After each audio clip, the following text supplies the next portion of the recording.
there guys, and welcome to this free lesson. And this is kind of a celebration because last night I managed to reach 10,000 subscribers on YouTube, which just blows my mind. That's amazing.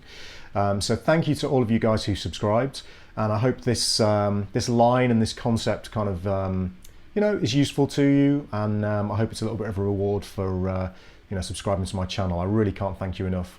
Obviously, make sure you check out all of the other larger lessons that are available on my website, the HD video ones. But for now, this is going to be quite an interesting tutorial that should give you a few more harmonic ideas to play with, and quite a frightening lick to play as well, which is always cool. Okay, so this is going to be based around a scale that not a lot of guys use, but is very much used in the modern and contemporary jazz world. And this is the augmented scale. So rather than go through this kind of lengthy process of teaching you all of the chords and everything that you can play from the augmented scale, I just want to give you a brief introduction to it and allow you to see some ideas that you can use that are going to be fairly applicable straight away if you've got a little bit of fretboard knowledge. So we're going to basically have a look at the line that you heard at the beginning of this tutorial, that really fast, kind of crazy contemporary jazz line. And it's based around an E augmented scale. So let's have a look at what the augmented scale is. I'm going to show you its construction and then a couple of useful things that you can do with it, and then show you the line. Okay, so basically the scale, if we use the scale from E, is constructed from an E augmented triad. It's got 6 notes in it. We're going to take the note E at the 7th fret of the A string. Now, an E augmented triad is made up of major thirds stacked on top of one another, 3 major thirds. So we actually get the notes E, then we go up a major third from there and get G sharp, which is the 6th fret of the D string. Then we go up another major third and we get the 5th fret of the G string, which is the note C. So we get this shape, very easy and common on the guitar. Now the augmented scale has got 6 notes in it, not 3. So what we actually do is we play the next 3 notes down a semitone as well. So we get D sharp, G and B. Okay, so E, G and C, E, G sharp and C, D sharp, D sharp, G and B. Now that's kind of awkward to play, but you can play it that way.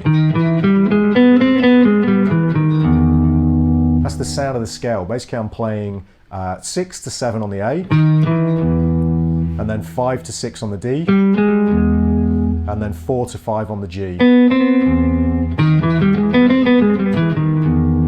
Now there's another fingering you can use which looks like this.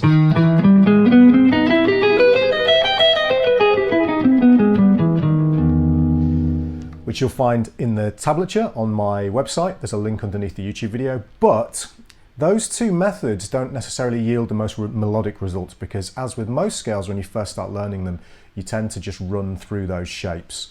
Okay, so I'm going to show you a cool system that I use in this lick that enables you to play some really much more interesting ideas. Now within this scale, believe it or not, there's 3 major 7 arpeggios.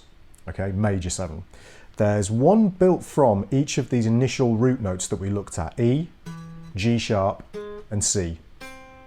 There's an E major 7. Now that particular arpeggio, what I did is I started on the 7th, the major 7th, in this case D sharp, at the 6th fret of the A string. I played 7 to 1, that's intervals, or 6, 7 in terms of fret numbers, and then 6, 9, or the 3rd followed by the 5th in terms of intervals on the D string. Very useful shape. Now if we do that upper major third, so we get G sharp as the root note, again starting on the 7th, so we go 5, 6, 5, 8 on the D and G strings. We can then do the same thing up another major third, so C is the root note. Now my tuning means that it's the same shape. For you guys in standard tuning, you're just going to have to move those notes on the B string up a fret. So you get 4, 5 on the G string, and then you get 5, 8 on the B string. When we put all of those together, now I can keep going. I could play, if we go up another major third, we're back to E again.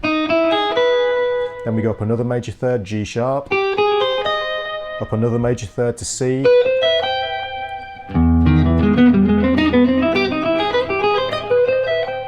and we could utilize any inversion of those major 7 arpeggios that we like. So, you know, learn lots of those arpeggios.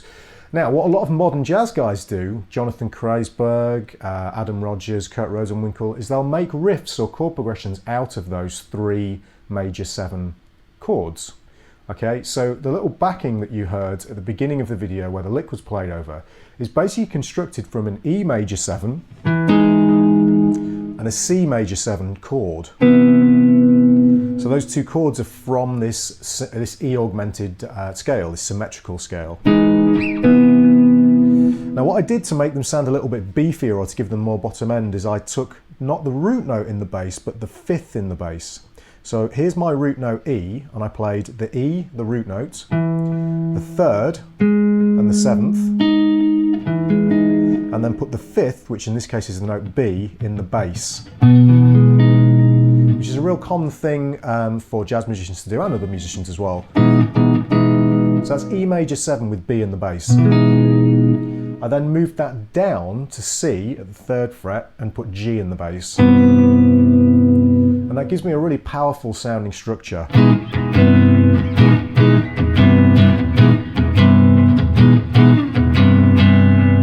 Now, of course, I could put the G sharp in there as well. So I would go up and find G sharp as the root note. So G sharp is up at the 11th fret, and I could play any of those chords would work. But in this case, I've just used the E and the C.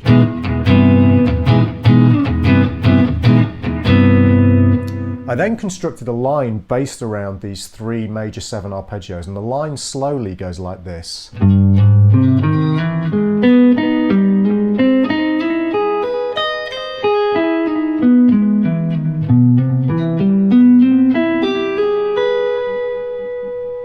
Constructed around the G sharp, the E and the C major 7 arpeggios. So let's break that line down and have a look at it, and then I'll play it sped up one more time.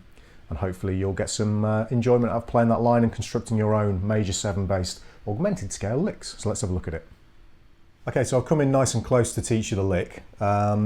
Basically we're going to start with the G sharp major 7 arpeggio, and we're going to start on the 7th, as I did before, but the G sharp is going to be down here at the 4th fret, just so you can see. There we go, move around so you can see it's the 4th fret. Okay, the 4th fret of the E string, and we're going to play 3 to 4 to 3 to 6 on the E and the A respectively. Now what I do is I pick, hammer, pick, pick. I'm then going to slide up to the E, which is going to be the beginning of our E major 7 arpeggio. Sorry, pick, hammer, pick, hammer. Oh no, sorry, pick, pick, I apologise. Pick, hammer, pick, pick, slide. Then we're going to play, this is the root note of our E major 7 arpeggio, so we're then going to play the 3rd here at the 6th fret of the D string. Then we're going to play the 5th at the 4th fret of the G string, and then play the 7th up here at the, what's that, the 8th fret of the G string. So we get this. Okay, then we're going to do the same thing but up an octave. So basically, in my tuning, this is exactly the same shape. Check out the tablature for the standard tuning shape. We get, again, this is the G sharp here at the 6th fret of the D string, and we play the same thing. I then slide up to the root note, E, and play the E major 7 arpeggio again.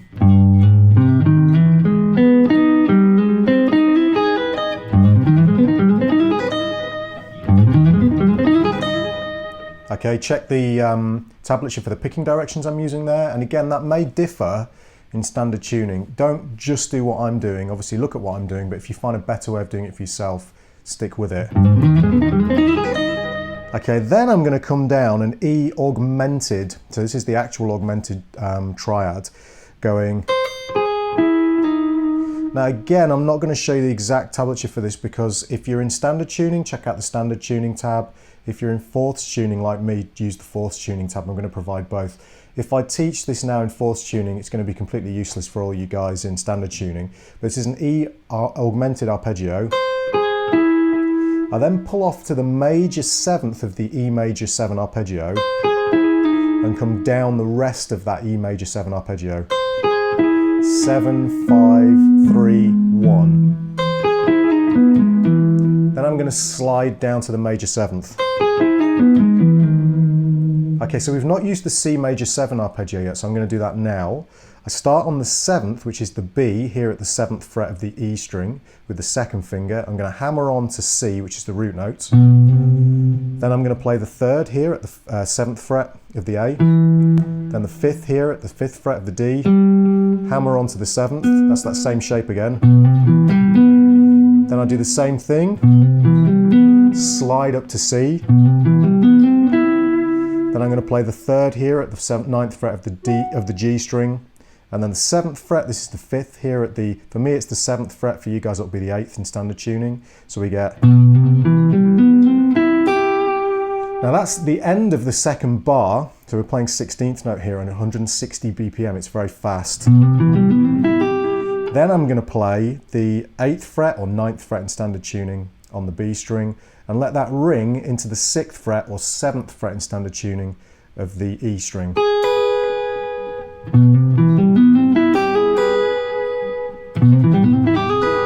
So we get this. Oh, sorry.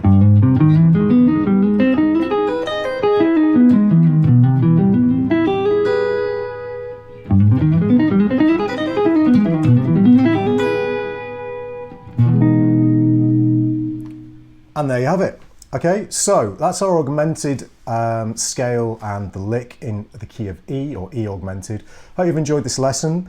Make use of those major 7 arpeggios as much as you possibly can, and I will see you next time.